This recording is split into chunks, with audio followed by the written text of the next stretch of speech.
Damos inicio con la primera conferencia magistral del primer día de este foro, que lleva como título Concepto del Orden y que será impartida por el reverendo presbítero Julio María Tam, quien es originario de Italia y es doctor en filosofía, predicador, especialista en ejercicios espirituales, autor de numerosos libros y artículos. En su vida religiosa ha radicado en México, Argentina, Francia y España. Actualmente radica en Italia. Invitamos al reverendo presbítero Julio María Tam a iniciar su conferencia.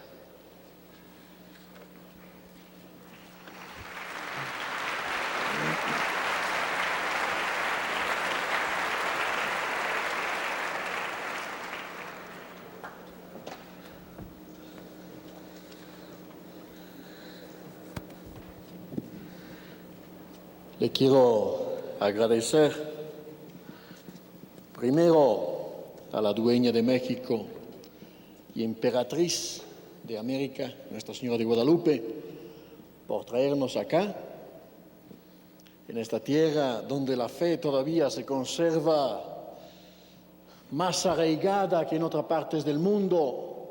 Eso lo digo yo, que soy italiano, la tierra del Papa, la tierra de tantos santos. Hoy es San Francisco de Asís, patrono de Italia. Entonces, le agradezco a la señora de traerme por acá. Espero que no sea mucha molestia escuchar. Le agradezco a las autoridades de la universidad también de este invito por este congreso Ciencia y Fe. Me toca esta tarea de empezar el congreso. Le pido disculpas por mi castellano. Si tiene errores, tenga compasión. El tema es el concepto de orden, el subjetivismo, el relativismo, el indiferentismo, el liberalismo. No es fácil dar una síntesis de estos problemas en poco tiempo y posiblemente a un público un poco heterogéneo. Tiene gente muy preparada, gente joven. Voy a intentar hacerlo. Por supuesto, el concepto de orden implica la unidad de una multiplicidad. Pero para ordenar es necesario un criterio ordenador. Y esto puede ser solamente la verdad. Entonces, permíteme de ofrecerle una llave, si le puede servir, para comprender el orden cristiano y el mundo moderno subversivo. Me gusta presentarlo en esta fórmula. Nosotros, el problema de la hora presente es o la verdad objetiva, con todas sus consecuencias religiosas, políticas, sociales y económicas, o el relativismo, con todas sus consecuencias religiosas, política, social y económica. No tiene camino intermedio. Piénseselo bien. Nosotros somos espectadores. Estamos pasando de nuestra civilización cristiana, que era la encarnación de la verdad objetiva a nivel religioso, político, social, económico. Y uno tendría ganas de decir que ahora quedan solamente las piedras, las catedrales, los castillos, los monasterios. Se está entonces desencarnando este orden cristiano y se está encarnando el relativismo a todos los niveles, religioso, político, social y económico. Nosotros católicos podemos decir al mundo moderno, bueno, nuestra sociedad ya existió, tenemos miles de años de cristiandad. A ver si ustedes, con su relativismo, van a hacer una sociedad mejor que la nuestra. El Papa San Pío X dice, la cristiandad no es a inventar, ya existió. La fuerza nuestra está en el pasado, en nuestras raíces. Ya dimos, nosotros católicos, el espectáculo de lo que es la encarnación de la verdad objetiva a todos los niveles, religioso, político, social y económico. Vamos a ver este mundo moderno que pretende encarnar el relativismo, qué fruto nos va a dar. Y ya se imagina usted las leyes que están saliendo de los parlamentos. Pero tiene un fundamento a este relativismo, es la filosofía subjetiva.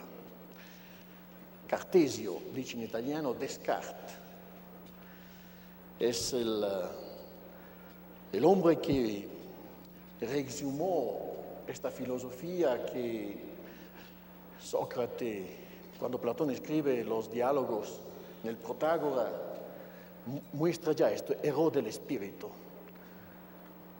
Y lo supo enterrar como maestro de filosofía del occidente, Platón. Pero en el 1700, algo por ahí, la revolución tuvo necesidad por fundar filosóficamente el mundo moderno de reexhumar este cadáver e intentar dar un fundamento filosófico al mundo de hoy. Pero si uno afirma que todo es subjetivo, todo entonces es relativo, pero si todo es relativo, todo es posible. Y de ahí la libertad por todo. Lo que está saliendo ahora, este liberalismo, estos movimientos de liberación que nunca se llenan. Primero pretende la liberalización del divorcio, después del aborto, después la eutanasia, ahora la homosexualidad con derecho de adopción. Pero ¿qué filosofía tienen estos? Es la encarnación, el tentativo de este nuevo orden mundial de encarnar el relativismo con su base subjetivista. Si todo es relativo, todo es indiferente. Y nace esto indiferentismo. Si todo es relativo, todo es igual. Y por esto que la fórmula del igualitarismo radical es la fórmula de la revolución, de la subversión antes, es la fórmula de la masonería, libertad, igualdad, fraternidad. Tiene algo como 580 documentos del magisterio romano en contra de la masonería y de sus principios. Y si nosotros después vamos a considerar, le estoy dando un poco el cuadro de lo que vamos a tratar, la aplicación política es Rousseau en el libro El contrato social, que inmediatamente, ya a la época de la revolución, dicha francesa, Pío XII con mucha luz dice revolución liberal, dicha francesa, pero es la revolución liberal. Rousseau dice, pero si no existe una verdad objetiva, si todo es relativo, l'unico sistema político que se puede aplicar es la democracia moderna, el divino 51%, lo que dice la mayoría. Entonces será suficiente que en estos parlamentos que sustituyen el magisterio romano, estos diputados que son los nuevos sacerdotes, y la tarea propia del sacerdocio es de dar la verdad. Ahora son los diputados en el Parlamento. No se sabe si la familia debe ser indisoluble o el divorcio, si la vida inviolable o el aborto, si la pareja que Dios ha creado es hombre o mujer o la homosexualidad. No se sabe. Es el voto, el divino voto de estas nuevas catedrales que son los parlamentos, que va a decidir la verdad, el error, el bien, el mal. Esta es la aplicación política. Lo vio inmediatamente Rousseau. Y estamos viendo lo que está saliendo de este nuevo orden mundial. Vamos a ver a dónde se va a terminar. Y si Dios quiere, vamos a terminar con algunas consideraciones para recordar que el respeto del orden natural es la condición de fecundidad del orden sobrenatural. Gratia perficit naturam. La gracia perfecciona la naturaleza, no la quita, no la sustituye.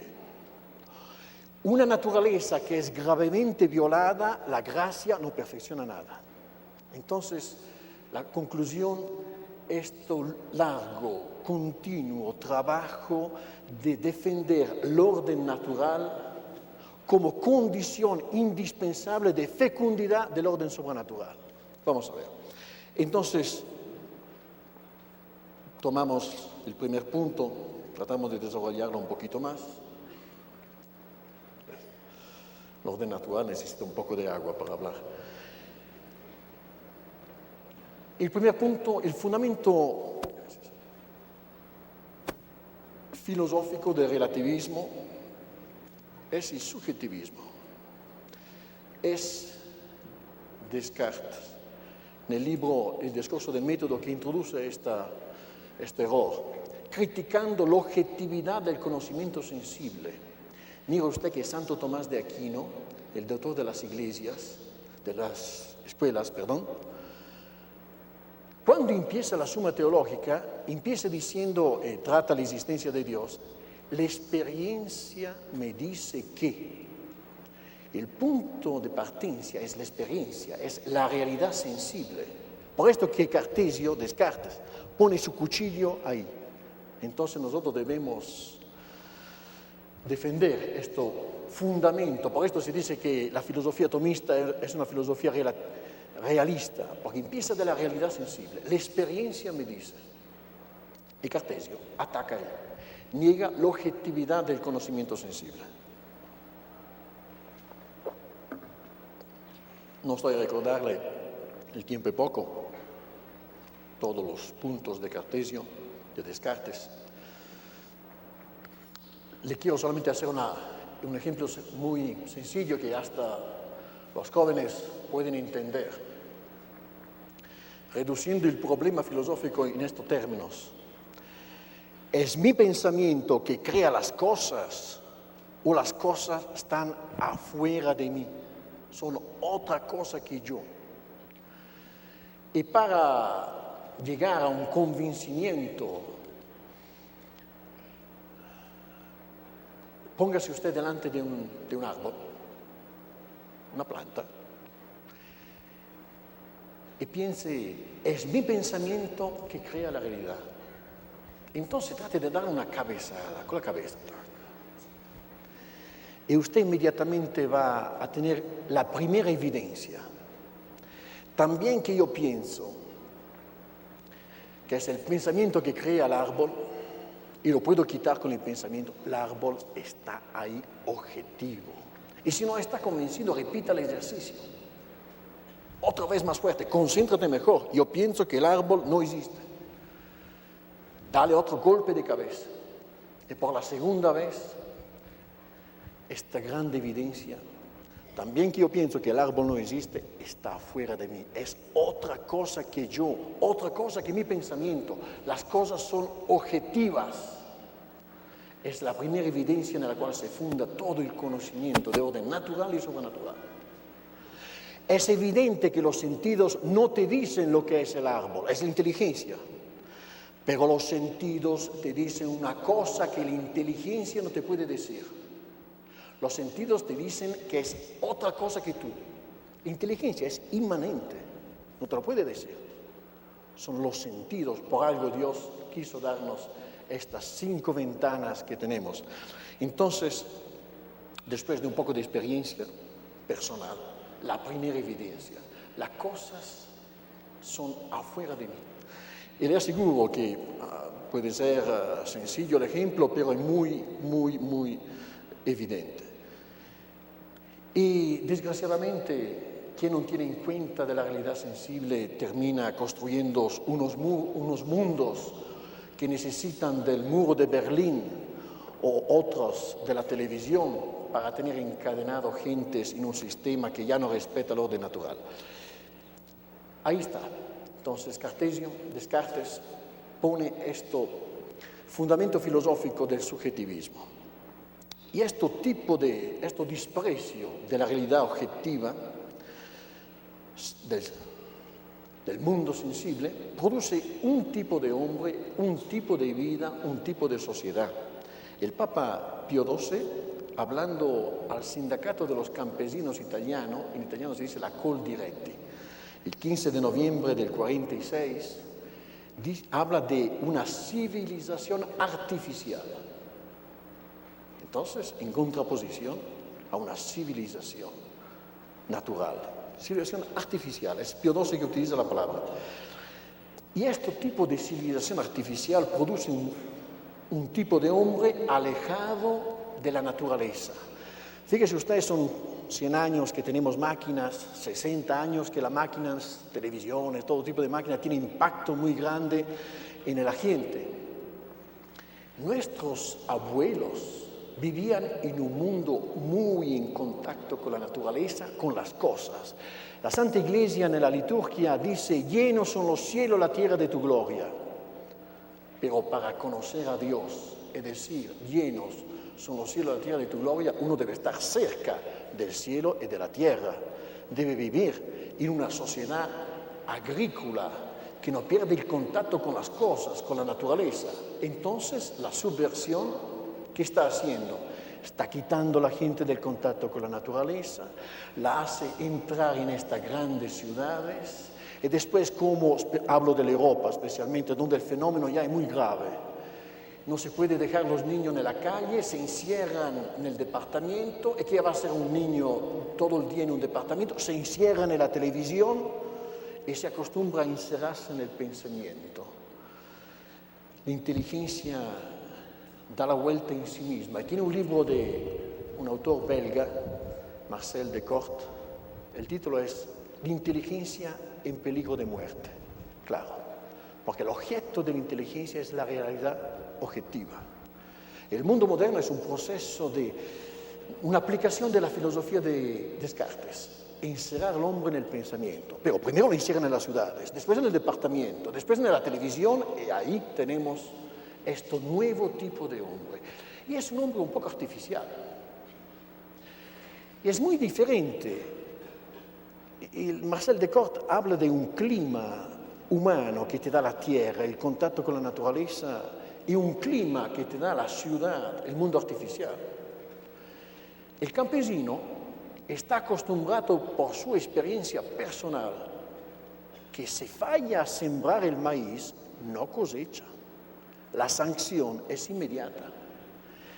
De esto trae un realismo tan grande que es un hombre que tiene desconfianza de todas las fantasías, de todas las cosas artificiales, porque él está acostumbrado por su experiencia agrícola a la sanción. Si no hace bien las cosas, el orden natural no le permite de violar las leyes. Claro que el hombre que está encerrado en una sociedad, en una ciudad, pierde mucho de esto realismo.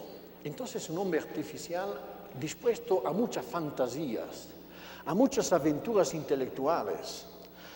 ¿Cómo puede el hombre moderno creer, por ejemplo, al liberalismo? ¿Cómo ha podido creer esta idea de una libertad absoluta? Entonces, libertad del divorcio, del aborto, sí, de la homosexualidad. Sin pensar a dónde vamos a terminar. ¿Cómo puede este hombre moderno haber creído al comunismo, al socialismo o al socialcomunismo, que se pueda organizar una sociedad sin la propiedad privada? Porque fue preparado por este espíritu artificial.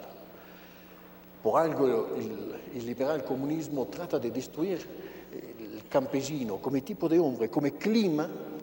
El clima agrícola no es una cuestión de temperatura, el medio agrícola es un medio en el cual el hombre queda realista. El contacto con la naturaleza y además desde el punto de vista sobrenatural, la objetividad que debe respetar del clima, del sol, de la lluvia para que crezca, le da la idea del orden, las estaciones. La idea del orden objetivo, sensible, le da la idea del ordenador, Dios. Pero no va en el campo una vez a la semana el domingo como el hombre de la ciudad. Habitualmente sometido todos los días, el hombre de la tradición, el hombre del mundo agrícola, tiene esta caricia de la realidad objetiva que lo forma con los años. Entonces tiene un realismo. Por esto que el mundo agrícola fue siempre un mundo en el cual la Iglesia Católica penetró. Y al contrario, el mundo artificial moderno es el medio en el cual la subversión encuentra más sus víctimas. Y las consecuencias son graves. Las consecuencias son que por perder el sentido de la realidad, el realismo, la gente es dispuesta a creer cualquier cosa. La idea de progreso indefinido, la idea de evolución, a pesar que no tiene ninguna experiencia, hasta la persona más sencilla de ver que de un mono vaya saliendo ahora un hombre, pero no, se lo creen. esta idea de la libertad sin límites. Y los resultados lo tenemos ahora, con las leyes que están saliendo del Parlamento. Legalización del divorcio, aborto, eutanasia, homosexualidad y otras cosas. Pero tiene otras consecuencias. Por alejarse de la naturaleza, el hombre se desequilibra. Están dando unos datos que en el mundo somos algo más que 6.000 millones de gentes. Tienes 500 millones de psicopáticos, de los cuales 450 son de los países industrializados. Tiene los países del progreso el récord mundial de consumación de antidepresivos. Tiene una tristeza colectiva y organizada que está cayendo encima a esta gente del mundo industrializado. Hicieron hace 3 años un congreso a Basilea, en Suiza. Estos psicólogos, con sus métodos de mesuración, y dieron el resultado sobre el tema ¿cuánto ríe la gente hoy? Terminaron diciendo, hace 30 años la gente reía 18 minutos al día. Hace 30 años. Hace 3 años dijeron que la gente se ríe 6 minutos al día. Es una tristeza colectiva. Pregúntele usted a la gente grandes. A memoria de hombre, en Italia se ve mucho, en Europa se habla mucho de esto, porque aquí ustedes todavía no sienten todos los efectos de una sociedad industrializada, porque México, América Latina se salva por tener mucha memoria del mundo agrícola, pero en Europa ya la cosa está muy fuerte. Entonces usted le pregunta a la gente de una cierta edad y dice, pero, en aquel tiempo la gente cantaba, ahora no canta más. Ándale, esto es. Los efectos de este mundo que nos están proponiendo, la gente termina por no hacer ya cosas normales. Y me recuerdo a Madrid, un director de una imprenta, un día me llama y me dice, óigame, tú que eres cura, explícame por qué las mujeres ahora necesitan todas el psicanalista. Y él tenía 15 mujeres de los 24 a los 40 años trabajando a la computadora. Y yo le pregunté, ¿qué vida hacen estas? ¿Qué horario hacen estas? Bueno, empiezan a la mañana, a las 7 se levantan, a las 8 empiezan el trabajo, aquí a Madrid tiene mucho tráfico. Y a mediodía van a casa a comer. No, por supuesto que no, van a comer a la 1, tienen 1 hora de tiempo. Y se regresan, bueno, a las 6, 7 de la noche, si no tiene tráfico. Y tú me preguntas por qué estas mujeres llegando a 40 años necesitan todo el psicanalista, su psicología. Mujeres que en aquellos años de los 24, 25, los 40, debían hacer cosas normales como tener niños en los brazos de la mañana a la noche, ser ama de casa. Usted lo utiliza como una máquina, la computadora, porque claro, le conviene al sistema liberal, se paga menos, mujer. Y después esta, que no hacen cosas normales cuando es el momento de hacerla, claro, a los 40 años, psicanalista, porque ya están medias desequilibradas. Esto es el mundo moderno. Sí, el mundo moderno da muchas comodidades, pero la hace pagar muy caras, muy caras. Por esto debemos defender el orden natural, cueste lo que cueste, como condición de fecundidad del orden sobrenatural. Será otro relator que va a tratar el tema del orden sobrenatural a fondo, entonces yo lo toco solamente de paso. Al contrario, en una sociedad agrícola, una sociedad donde el contacto con las cosas, con las criaturas, con la naturaleza, era no al fin de semana, ma habitual.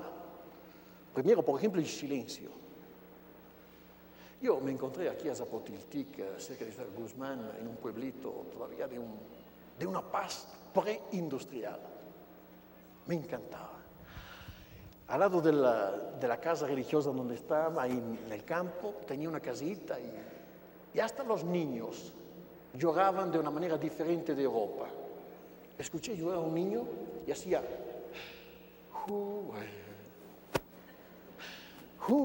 Y su mamá, cuando lo regañaba, hijito, ¿qué hiciste? los niños nerviosos de Europa, que todo el día escuchan el claxon, escuchan los ruidos, por supuesto. No se puede violar el orden natural, como lo están violando sin pagar muy caro todo esto. Entonces, cuando uno considera el mundo en el cual vivieron nuestros padres, comprende por qué nuestros padres tenían una fe tan fuerte, unas convicciones tan fuertes. Y uno ve por qué hoy la gente no tiene convicciones. No tiene convicciones. Y a ver lo que va a pasar si la situación se pone difícil. En momentos de dificultad, el hombre necesita convicciones. Nella società agricola, donde el contacto con la naturaleza era habitual, 24 horas, también la noche era la paz, el silencio de la noche. Y bien, entonces te da otro tipo de hombre. Uno conociendo la naturaleza, por supuesto, conociendo las criaturas, conoce al Creador. Y las cosas, las criaturas, la realidad sensible, tiene algunas características. Primero son objetivas, son afuera de mí. Los minerales, vegetales, animales, seres humanos. Minerales, las piedras, el fuego, el agua, el aire. El hombre de la tradición hacía el fuego con madera todos los días. Usted, ¿cuál es la última vez que usted ha hecho un fuego con madera? Un buen fuego. Perdemos el contacto. Y como el fuego es importante por comprender hasta el Creador. Pío XII, cuando habla del orden natural, la llama la segunda revelación. Porque cuando quiso nuestro Padre Creador hacerse conocer, creó el cielo y la tierra. Entonces, por su obra, nosotros vamos a conocer el autor, el Creador. Las cosas, le decía, son objetivas. Pero las cosas son también pacientes, es decir, que me esperan afuera de mis pensamientos. Las cosas son violentas, con mi pensamiento no la puedo quitar. La realidad sensible, y bendito sea Dios, se impone con violencia. Y las cosas son generosas, nos hacen gozar. Y es un tema que voy a tratar al final, porque es el fundamento de nuestro amor de Dios. Esta evidencia de cómo las cosas de la mañana a la noche nos hacen gozar. Cuántas gracias le debemos dar a Dios. Y bien, el hombre de la sociedad industrial pierde mucho el contacto, pierde mucho esta noción. Y cuando uno después ve la aplicación política de estos principios de subjetivismo, relativismo, que produce el indiferentismo, que produce el liberalismo, la libertad para todos. ¿Cuáles son, en la historia, la aplicación de estos principios?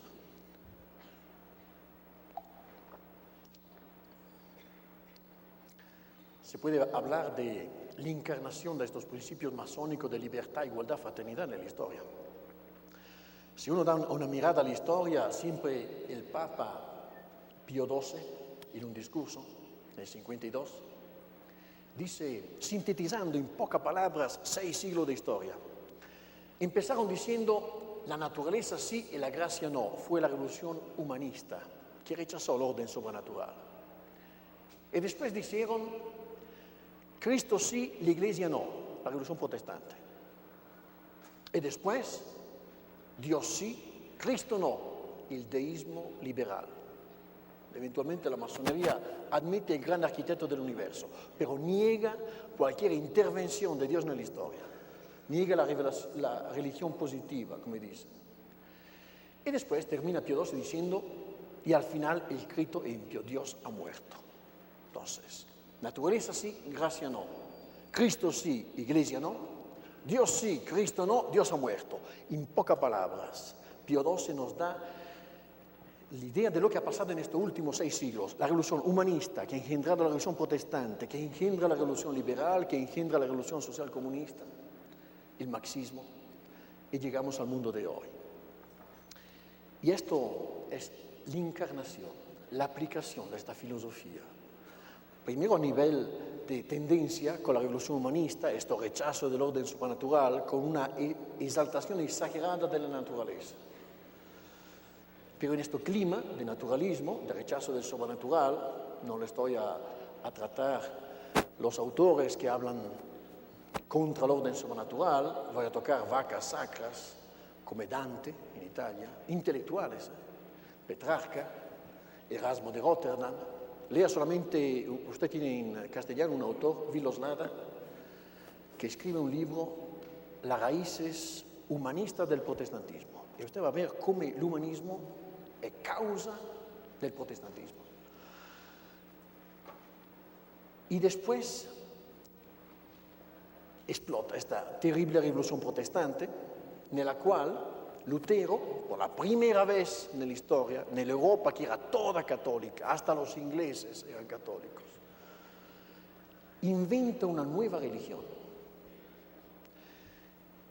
Y se crea este espíritu claro, esto da fundamento al espíritu relativista. Introduce, por la libre interpretación de la escritura, el fundamento espiritual de este subjetivismo filosófico que será desarrollado por Descartes. Pero será la revolución liberal dicha francesa que va a afirmar esta idea de libertad absoluta como principio constitucional. La Declaración de los Derechos del Hombre dice: el hombre tiene derecho a la práctica pública de cualquier convicción, cualquier credo. El único límite que pone la sociedad liberal es la tranquilidad pública, pero afirma que todo es relativo, no admite ninguna verdad objetiva que pueda limitar. Se está formando este mundo moderno con todas sus leyes que están saliendo.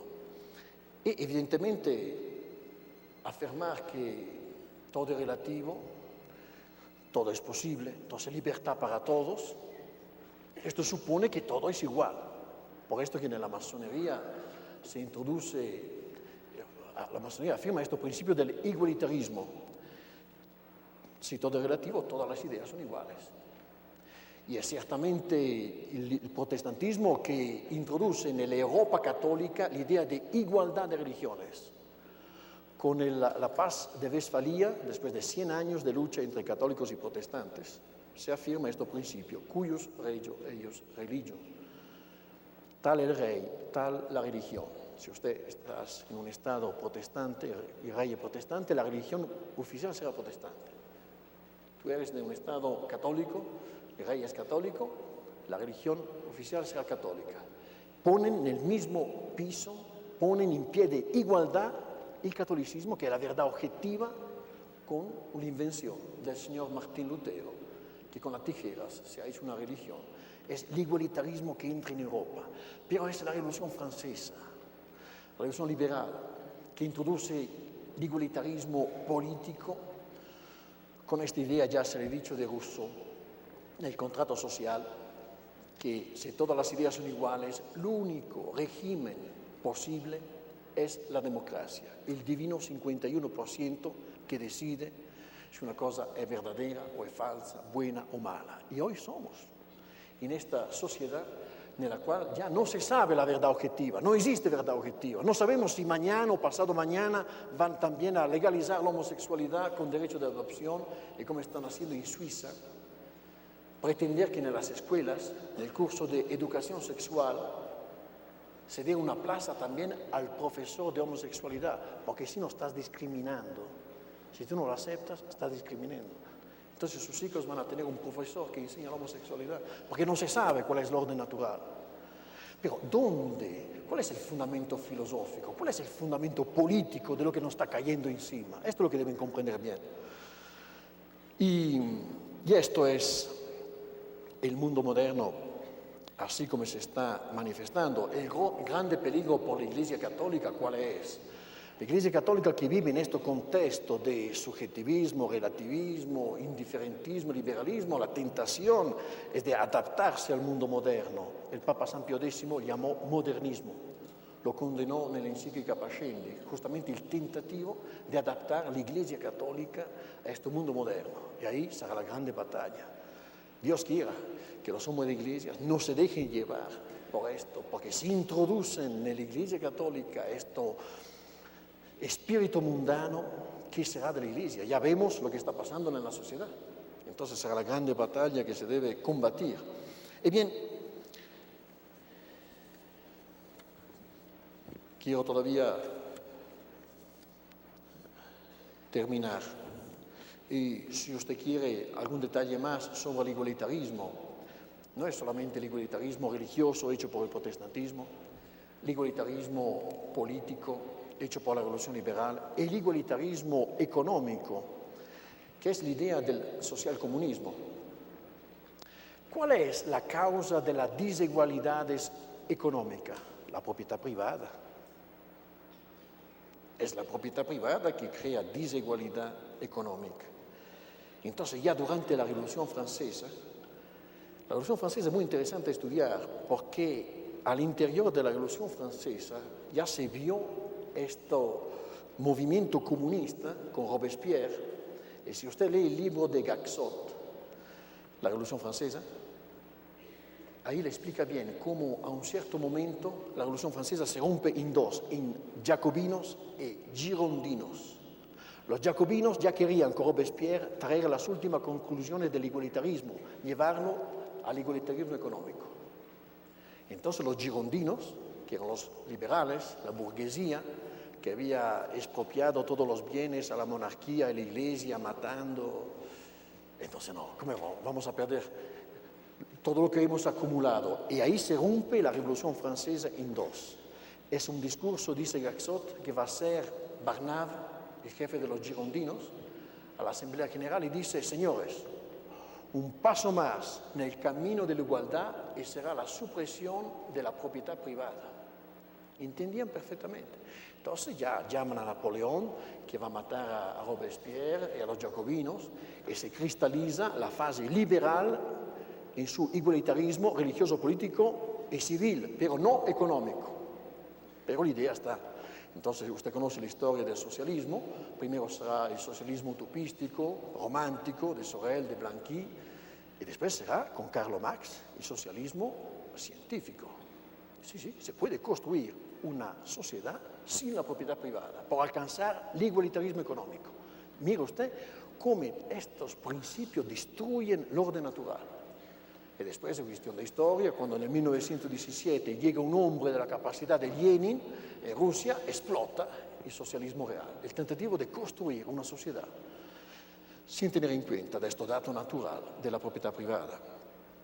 Pero la cosa sigue, no es solamente el igualitarismo religioso, político, social, económico. El igualitarismo lo están llevando hasta con los animales, se llama animalismo. Se está hablando de derecho del animal. El animal se debe respetar, lo ha creado nuestro Padre Dios, pero no se puede hablar de derecho del animal. No se puede poner el hombre y el animal en un plan de igualitarismo. Y lo están haciendo los animalistas, estos ecologistas. Y fíjese usted, ahí tiene una reflexión a hacer. Le voy a tocar en otra vacas sacras, Leonardo da Vinci. Hizo algunos escritos. Él debía pertenecer a algunas sectas esotéricas. Y él ya escribió diciendo: miren ustedes, en el mundo está entrando la libertad. Y usted verá que llegará un día en el cual el funeral de un hombre será igual al funeral de un animal. O el funeral de un animal será igual al funeral de un hombre. Y usted ve ahora pasar un cortejo fúnebre y son 4 ecologistas porque se murió el gato o el perro. Y tiene panteones por los animales. En Estados Unidos tiene restaurantes donde hacen la fiesta a la bestia y convina a otros perros y son los hombres que van a servir. Esto animalismo, igualitarismo entre el hombre y el animal. También unisex. El igualitarismo entre el hombre y la mujer es peligroso porque es el tentativo de hacer desaparecer las características naturales. El hombre debe ser hombre, la mujer debe ser mujer.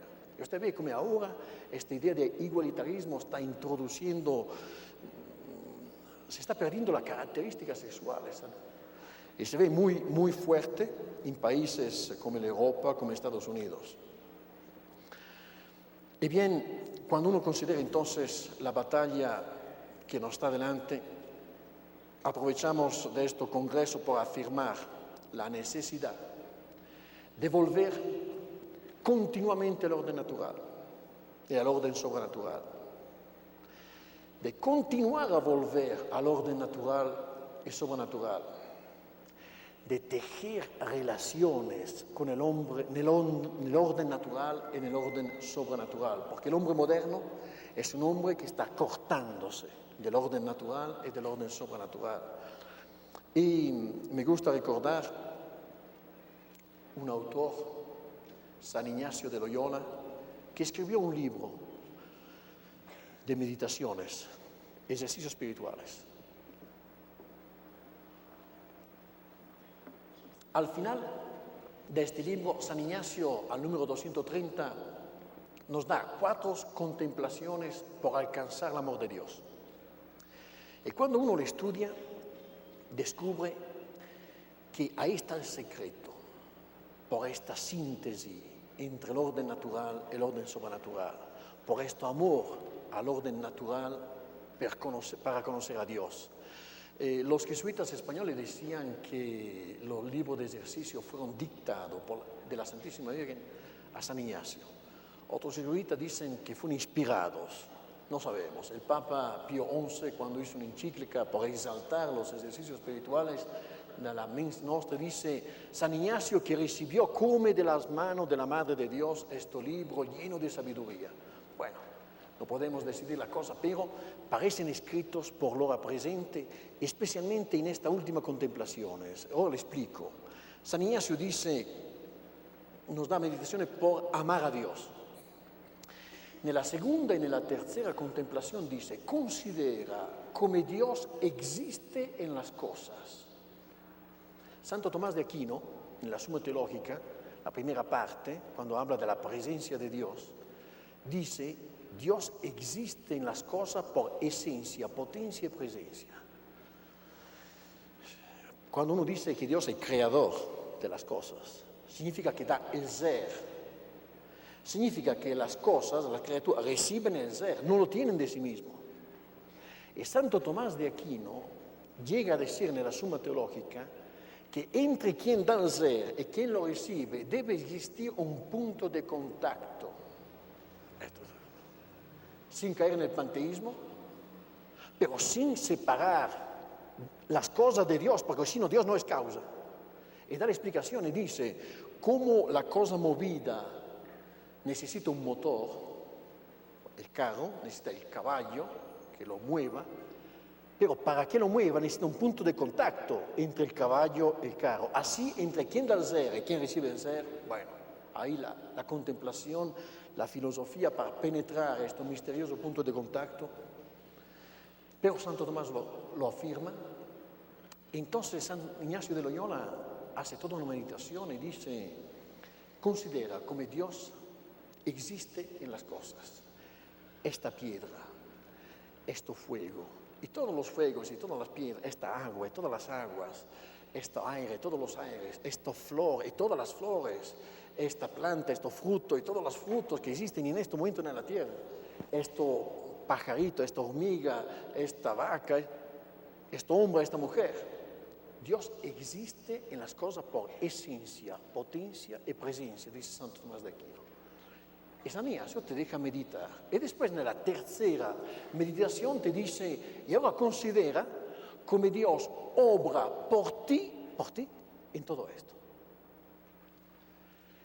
Cuando uno lo hace, no se debe pensar la meditación, se debe tomar el tiempo de repetirla para que uno pueda asimilarla. Cuando uno empieza a considerar que de la mañana a la noche nuestro Padre Dios obra en todas las cosas objetivas por mí, por hacerme bien, San Tomás dice que la verdadera causa del amor de Dios son sus beneficios.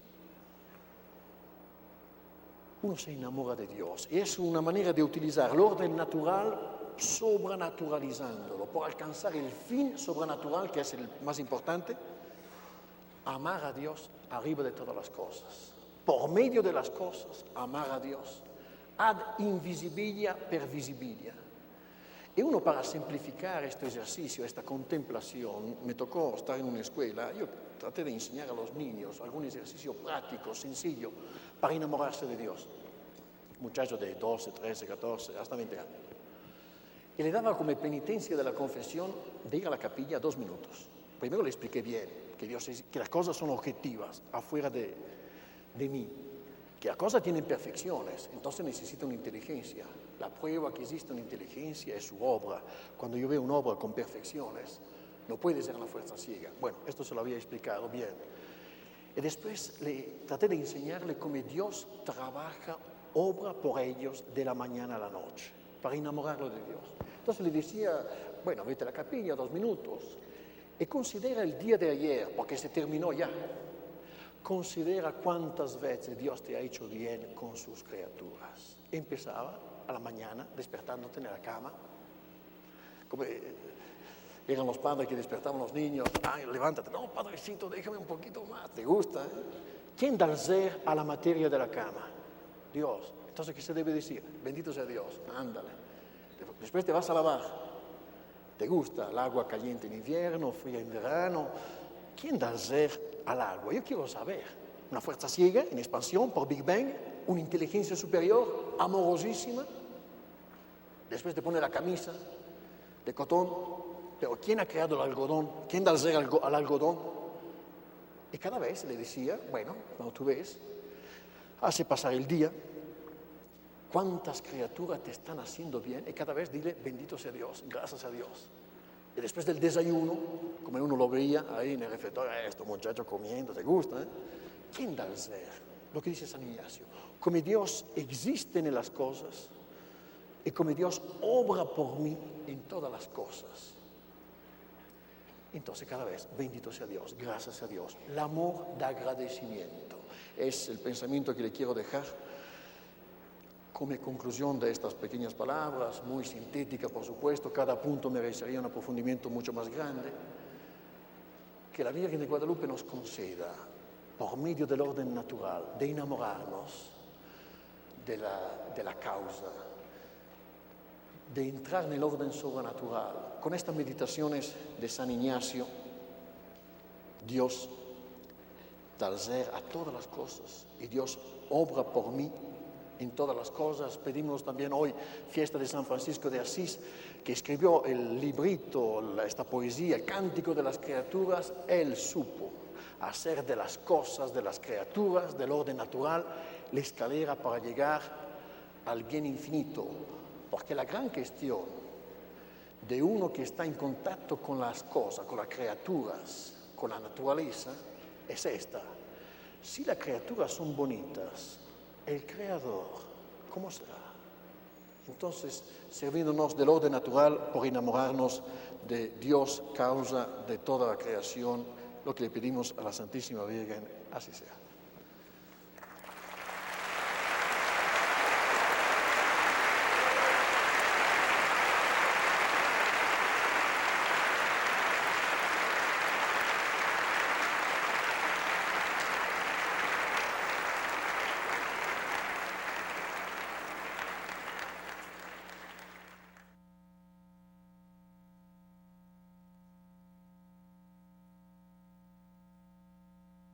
La primera dice, renuncia a Dios a su plan de amor ante el desorden social.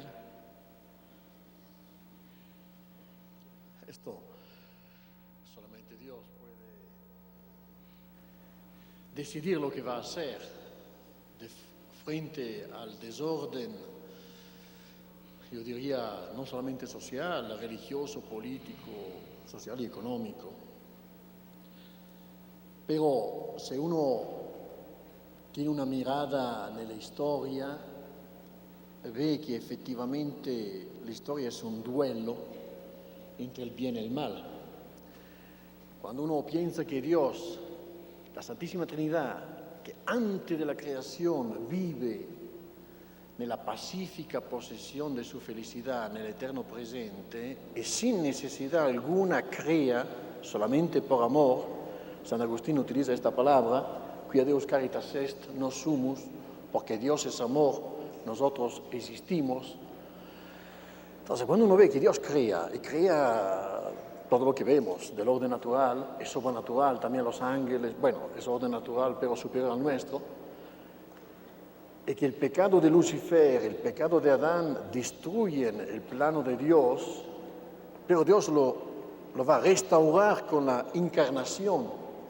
Y se levanta esta admirable civilización cristiana que por miles de años nos ha dado una sociedad a imagen del cielo, pero que fue destruida ahora por la revolución humanista, protestante, liberal, socialista, lo que está pasando en todos lados. Uno se pregunta, ¿Dios va a renunciar? Claro, uno se pregunta, ¿Dios va a renunciar? Somos a la fin del mundo. ¿Qué va a pasar ahora? ¿Quién sabe? Ciertamente tiene dos posibilidades, o somos a la fin del mundo o no somos a la fin del mundo. Es cierto que después de las últimas apariciones reconocidas por la Iglesia, por el magisterio romano, a Fátima, donde la Virgen dice al final el corazón inmaculado triunfará, y uno ve el gráfico de la historia, Dios es amor, pero la destrucción de su plano de amor, la restauración por la encarnación, la destrucción por la revolución mundial, o Dios va a intervenir en la historia de una manera muy especial, posiblemente con un castigo puede ser, entonces se va a restaurar este mundo, es lo que posiblemente uno es tentado de pensar después de la palabra de Fátima, como que Dios no va a renunciar a su plano de amor. Y tiene un autor muy importante, José de Maistre, que fue el primero posiblemente a dar una idea sintética de la revolución, de la descristianización. La gente no se había dado cuenta que es un proceso lógico total. Y él dice, de Maistre, que según mí, la revolución mundial va a terminar con un intervento de la misericordia de Dios. Pero esto ya no depende de la capacidad humana, depende de... Gracias, Padre. ¿Pueden darse simultáneamente la verdad teológica, la verdad económica, la verdad social? ¿Puede repetir? ¿Pueden darse simultáneamente la verdad teológica, la verdad económica y la verdad social? Sí, la cristiandad fue exactamente esto, un orden, la encarnación de la verdad objetiva a nivel religioso, político, social, económico, entonces a nivel de verdad teológica, la tierra a imagen del cielo, con un orden político, con un orden social, con un orden económico. Miren ustedes la topografía de las ciudades medieval. Y usted va a ver que al centro de las ciudades está la catedral. Y al centro de la catedral, que normalmente es hecha a forma de cruz, está el altar. En el altar está el sagrario con la presencia real, el Santísimo Sacramento, ahí donde la tierra toca físicamente, geográficamente el cielo. El hombre medieval es un hombre muy ordenado, teológicamente, políticamente, socialmente. Entonces, al centro de la ciudad pone el corazón, su Dios, la presencia real. Alrededor, si usted mira la topografía de la ciudad medieval, alrededor tenía el palacio de la magistratura, del rey, el poder político, y después, más lejos, afuera o adentro de los muros, los campesinos, con su dignidad. Porque si es cierto que en la sociedad tradicional el sacerdote ofrece el sacrificio, que es el acto más importante cuando uno considera que Dios existe, que el único acto digno de Dios es ofrecerle el sacrificio de Jesucristo, la segunda persona de la Santísima Trinidad que se ha encarnado para hacer la redención, es cierto que el sacerdote hace el acto más importante, pero el sacerdote necesita ser protegido por el orden militar y político, y necesita también del pan y del vino, que son los campesinos que cultivan como materia por el sacrificio. Entonces, no es incompatible un orden teológico con un orden social, económico. La experiencia de la historia nos muestra, y hasta está encarnada en la topografía de nuestras ciudades, con un detalle, que si usted mira las ciudades modernas, usted ve la inversión. ¿Cuál es el Dios por el hombre moderno? El dinero. Entonces, al centro de nuestras ciudades, ¿qué está? Los bancos, los seguros. Claro, cada uno tiene su Dios. Los bancos, los seguros están comprando todos los centros históricos de nuestras ciudades en Europa. ¿Por qué? Porque ahora el Dios es el materialismo, es el dinero, mientras que la topografía de la ciudad medieval te hacía ver cuál era el centro y cómo la visión teológica se unía perfectamente con la visión política, social y económica. Gracias, Padre. ¿La clonación en seres humanos se opone al orden natural y sobrenatural? ¿La clonación? La clonación en seres humanos se opone al orden natural y sobrenatural. Sí, es evidente que El respeto del orden natural implica respetar las leyes que el Creador ha puesto en la naturaleza. Entonces, cuando uno ve por la objetividad de las cosas, como Dios ha establecido los criterios de la procreación, cómo el hombre va a intervenir, cómo el hombre se permite de hacer mejor que Dios. Y como siempre, por hacer los ángeles, terminamos a hacer las bestias. Va a salir un mundo infernal, la tierra a imagen del infierno, porque cuando uno ve las leyes que están saliendo, repito, divorcio, aborto, eutanasia, homosexualidad, y ahora se van a salir estas leyes de la clonación, uno dice, a ver si es el progreso, a ver si se puede hacer mejor que Dios alterando las leyes de la procreación, como con la clonación, como entienden hacer ahora. Otra pregunta. ¿Y cómo el hombre puede iniciar la reconstrucción del orden natural quebrantado por él mismo? La conversión es siempre posible, es siempre una cuestión personal. Un hombre, posiblemente apagando la televisión, empezando a pensar con su cabeza, puede siempre empezar a reconstruir el orden natural y someterse al orden sobrenatural. Es el problema de la conversión, puede a cualquier momento y lo debemos hacer, porque no sé cuánto tiempo será necesario para recristianizar la sociedad. Nuestros padres cristianizaron la sociedad, ahora la descristianizaron y se trata de recristianizarla. Yo no sé cuánto tiempo va a necesitar si Dios no interviene humanamente, pero yo sé y le puedo decir que si uno espera un año antes de empezar la cristianización, necesitará un año y todo el tiempo necesario. Si espera 2 años, serán 2 años y todo